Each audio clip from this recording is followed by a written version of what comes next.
Ecco, siamo in questo momento nel rettorato dell'Università di Palermo. C'è sempre la professoressa Di Natale che ci sta facendo da guida in questi posti magnifici. In questo caso si tratta di Palazzo Chiaromonte, che risale all'inizio del Trecento. I Chiaromonte sono stati una famiglia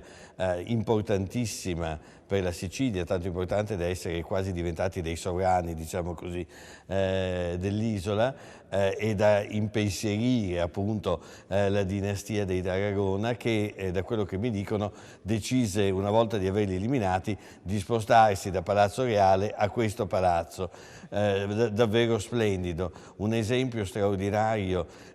di romanico, che richiama anche per questioni di prestigio lo stile del Palazzo dei Normanni. E chiederei allora alla cara collega di introdurre un po' sia il palazzo sia le persone che ne parleranno.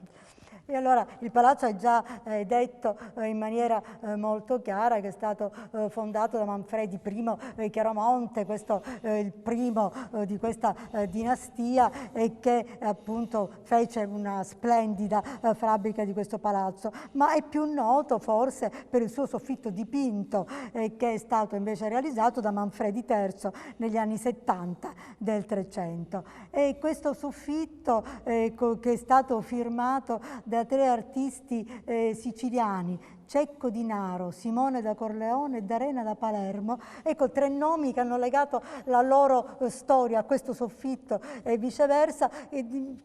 segnando come produzione siciliana, ma siciliana, palermitana è un po' riduttivo. Questa è un'opera che veramente rientra nel percorso internazionale di cui la famiglia faceva effettivamente parte. E in questo soffitto tra l'altro ci sono gli stemmi delle più importanti famiglie dell'epoca in Sicilia, che segnano i contatti che avevano appunto i Chiaromonte. Ma di tutto questo credo che ancora una volta potrà parlare bene il nostro professore di storia dell'arte medievale, che è appunto Giovanni Travagliato, che ha studiato proprio questi stemmi, ha studiato l'araldica di questo soffitto, ha studiato tutti i temi cavallereschi, questa iconografia bellissima che va dal sacro al profano, dalla Bibbia appunto a temi che sono assolutamente legati al mondo cavalleresco e che appunto lui potrà meglio illustrare. E poi di nuovo il professore Pierfrancesco Palazzotto potrà proiettare quello che succede dal 300 all'800 in questo revival che ritorna anche per il nostro Trecento e anche per questa storia dei Chiaromonte, dell'architettura e dell'arte dei Chiaromonte. È un palazzo da molti punti di vista affascinante, anche perché per un lungo periodo è stato sede dell'Inquisizione, quindi c'erano anche le carceri, le prigioni, dove so che sono rimaste delle iscrizioni, delle immagini, quindi davvero racconta la storia ai massimi livelli e a quelli più bassi, più profondi, più segreti della città di Palermo e del Mediterraneo. La morte di Federico II nel 1250 e l'esaurirsi della dinastia Sveva lascia il Regnum Siciliae Ultra e Citra Farum, quindi della Sicilia isola e dell'Italia meridionale, contendersi tra 2 grandi famiglie, 2 grandi dinastie. Da una parte gli Angioini, i parenti di Luigi IX, il Santo, il re di Francia, e dall'altra parte invece gli Aragonesi. Entrambi sono legittimati a essere Rex Sicilia o Rex Trinacrie, proprio nel caso degli Angioini, dalla legittimazione papale, dalla investitura papale, e da parte degli Aragonesi per il matrimonio tra Pietro II d'Aragona e Costanza di Svevia, Costanza la figlia di Manfredi, l'erede di Federico II. E per cui in questa situazione di confusione, di mancanza di potere costituito, i baroni siciliani, le maggiori famiglie siciliane si contendono il potere. A volte facendo l'occhiolino al potere regio, altre volte invece facendosi capofila di rivolte anti-potere costituito, anti-dinastia. I Chiaromonte sono una di queste famiglie, anzi potremmo dire che è la famiglia più potente, perché nell'arco di un secolo, appunto dalla fine del 200 alla fine del 300, faranno il bello e il cattivo tempo per la Sicilia, costruendo una pseudo-signoria su modello di quelle appunto toscane o di quelle dell'Italia settentrionale.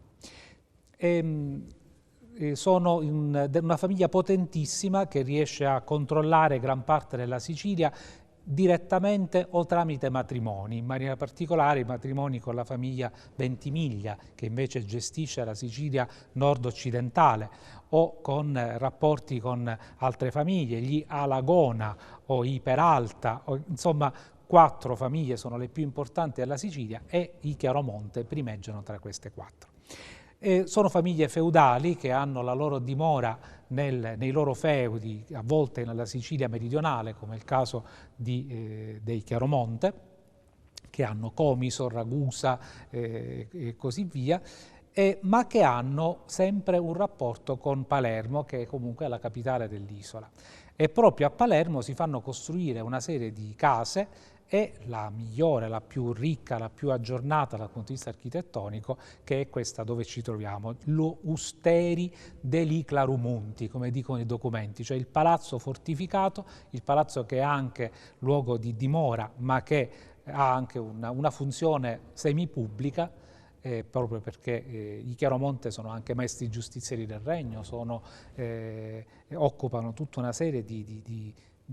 uffici del regno, per cui questo non è solamente una casa privata, ma è proprio una sede di rappresentanza, una sede anche di potere.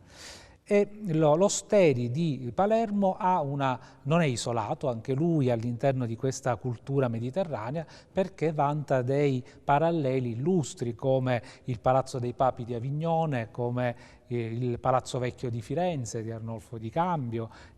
ovviamente molto più noto, come il Palazzo dei Re di Maiorca e quindi delle Baleari, e una serie di altre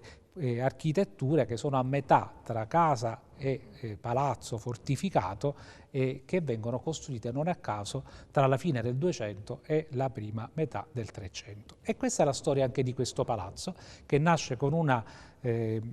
costruzione a vortice, con una concezione a vortice del pian terreno della prima elevazione e con l'inizio della seconda elevazione rimasta incompiuta, e che proprio tra gli anni, come dicevamo poco fa, negli anni 1377-1380 in particolare, riceve quello che è il capolavoro più noto dell'arte siciliana del Trecento, della pittura del Trecento, ma dell'arte in generale del Trecento, che è il soffitto della Sala Magna, detta anche Sala dei Baroni.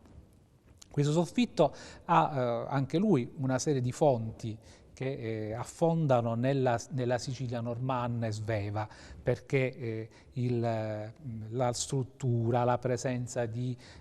mucarnas, alcuni soggetti rappresentati, le mensole in qualche modo che sostengono le travi, e alcune delle frasi stesse che sono inserite all'interno del soffitto parlano proprio di questa volontà di imitare, volontà di emulare, volontà di riproporre questa dinastia, questo potere indipendente che aveva fatto forte il regno di Sicilia sotto gli Altavilla e sotto gli Hohenstaufen.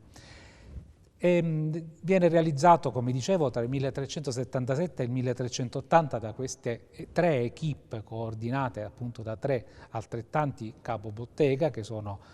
fortunatamente per la storia siciliana nominati all'interno dell'opera,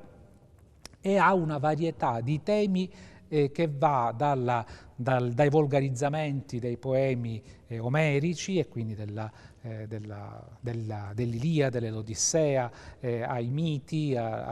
poi un riferimento alla letteratura cortese, un riferimento alla Bibbia con scene dell'Antico Testamento, scene del Nuovo Testamento, l'Apocalisse, e gli stemmi di famiglie, come dicevamo poco fa, e stemmi di stati, perché proprio i Chiaromonte non hanno legami strettissimi non solamente con il Regno di Napoli, proprio una figlia di Manfredi III, Costanza, anche lei non a caso che si chiami Costanza, sposa Ladislao di Durazzo, re di Napoli, ma rapporti anche con l'impero, con Ludovico il Bavaro, rapporti con il Papa, per cui loro sono a volte ambasciatori per conto a volte della fazione latina, a volte della fazione filo-angioina, a volte della fazione filo-aragonese, perché appunto gli equilibri della famiglia passano a volte con Napoli, a volte invece con l'Aragona. È un soffitto, come tra poco dirà il collega Palazzotto, che poi sarà seguito come modello dall'aristocrazia siciliana per altre costruzioni nei secoli successivi. Così come inizia questa fortuna della famiglia, termina alla fine del 300 quando Martino, duca di Montblanc, e il figlio Martino il Giovane e Maria, la regina Maria che è l'erede al trono di Sicilia, sbarcano a Palermo rivendicando il loro trono. Proprio in questo momento Andrea Chiaromonte, che è a capo di questo partito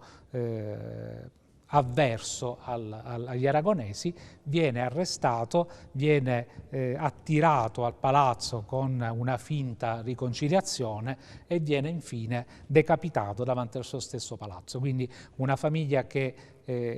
per pochissimo non arrivò ad avere anche un potere legittimo, e che proprio Manfredi III, riunito della sorte, che era un figlio illegittimo della famiglia, è il più potente della famiglia e viene decapitato, poi il figlio Andrea viene decapitato davanti al suo palazzo. Questo periodo però passa alla storia siciliana come periodo chiaromontano, arte chiaromontana, architettura chiaromontana, ma in effetti altro non è che una riscoperta e ovviamente un adattamento in chiave gotica dei principali salienti attributi che avevano caratterizzato l'arte precedente, quell'arte del periodo d'oro della Sicilia che era stata appunto il Normanno e Sveva. E negli ultimi anni questa cultura, questo periodo è stato rivalutato e quindi non è solamente, come prima si diceva, un momento di abbandono, un momento di declino della cultura siciliana, della storia siciliana, dell'arte siciliana, ma è un momento nel quale in Sicilia arriva quanto di meglio viene prodotto in tutta Europa. Arrivano gli avori e gli ossi della bottega degli Embriachi, così come arrivano le opere d'arte, la pittura e la scultura da Pisa, da Siena, da Genova e anche da Oltralpe, e arriva anche il crocifisso Chiaromonte, che è un crocifisso gotico doloroso, oggi esposto alla venerazione dei fedeli in cattedrale, così come arrivano le icone che la produzione egea o la produzione più tardi veneto-cretese riesce a diffondere per tutto il mondo mediterraneo. Quindi ancora una volta la Sicilia che è al centro del Mediterraneo e che respira a pieni polmoni sia dell'Oriente e sia dell'Occidente. Beh, penso che ora possiamo fare di nuovo, come abbiamo fatto prima in cattedrale, questo salto dal momento storico al momento in cui viene riproposto nel revival ottocentesco e quindi riprendere ancora questo percorso e vedere come continua, come rinasce in qualche modo questa arte chiaramontana. Beh, professore Palazzotto. È un salto di molti secoli,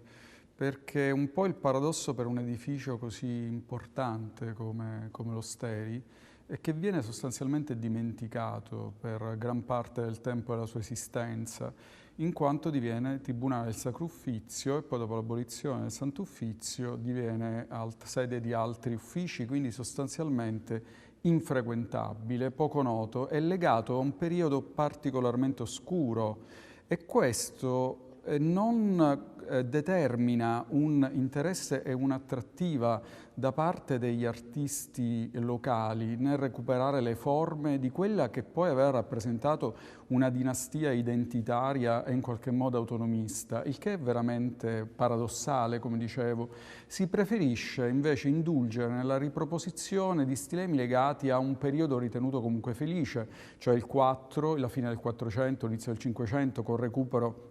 in forma neogotica di revival del tardo gotico internazionale, cosiddetto mediterraneo, che non rifarsi a questo gotico chiaramontano. Almeno tutto ciò avviene fino al 1899. Questo è il punto di svolta, perché non tanto per gli esterni, ma per il fatto che si iniziano i lavori di restauro, per merito di Giuseppe Patricolo, del soffitto dell'Osteri. Questa è davvero una scoperta sensazionale, anche se qualcuno ovviamente ne aveva conoscenza e ne aveva parlato, e il risultato è nutrire l'immaginario dell'aristocrazia siciliana, come aveva detto il collega Travagliato, perché più che l'esterno, riproposto solamente poche volte, per dire il primo esemplare che ripropone questi archi chiaromontani è nel 1908 nel Banco di Sicilia di Trapani, quindi neppure a Palermo. Ma l'interno, il soffitto, con questa presenza massiva di stemmi, rappresenta il vero e proprio nobiliario, quindi richiama nell'immaginario dell'aristocrazia feudale, dell'aristocrazia della terra, l'antichità del proprio casato rispetto alla piccola aristocrazia che dalla provincia si sta trasferendo nella città, che quindi non ha un'antichità di lignaggio che può vantare, e rispetto anche alla borghesia industriale nascente, quale per esempio quella della grande famiglia Florio. Quindi l'antica aristocrazia, gli Alliata per esempio, prendono subito come immagine fondamentale e come modello questo soffitto e lo ripropongono all'interno delle proprie dimore. Lo vediamo a Palazzo Alliata di Pietratagliata, a Palazzo Alliata di Villafranca, e altra nobiltà, anche a dire la verità altre piccole nobiltà, farà un po' il verso a questo atteggiamento, magari non riproponendo esattamente le stesse forme anche nei motivi decorativi, ma questo inserimento di stemmi che vogliano richiamare un'antichità di casato che in realtà non c'è. È interessante però che una delle ultime manifestazioni di riproposizione del soffitto dell'Osteri sia in un edificio che nulla ha a che fare con l'aristocrazia, cioè la stazione ferroviaria di Taormina. Però è sintomatico perché era la stazione ferroviaria il punto di arrivo di un luogo che diventava un centro del turismo internazionale ed europeo. È il momento in cui Taormina è proprio all'attenzione dei viaggiatori per puro turismo e amenità europei, e quindi avere deciso di dipingere i soffitti di quella stazione con ciò che rappresenta l'identità della Sicilia vuol dire riconoscere finalmente in questo palazzo la Sicilia come nella prima metà dell'Ottocento era stata riconosciuta la dinastia normanna quale matrice fondamentale per la nostra cultura. Bene, poi dopo tutto questo importantissimo restauro che ha restituito il palazzo appunto alla città, alla sua realtà storica da cui proprio era sparito in qualche modo, con l'Università di Palermo negli anni 50-58, ecco, il palazzo passando all'università torna a diventare parte viva della città e adesso sta diventando anche un museo aperto ai palermitani, un museo di se stesso, un museo che racconta la storia e che noi cerchiamo sempre di fare rivivere proprio nei nostri studenti. Quindi questo edificio, che è sede del rettorato, è per Palermo davvero ormai qualcosa di importante per la storia e per la realtà viva della nostra città.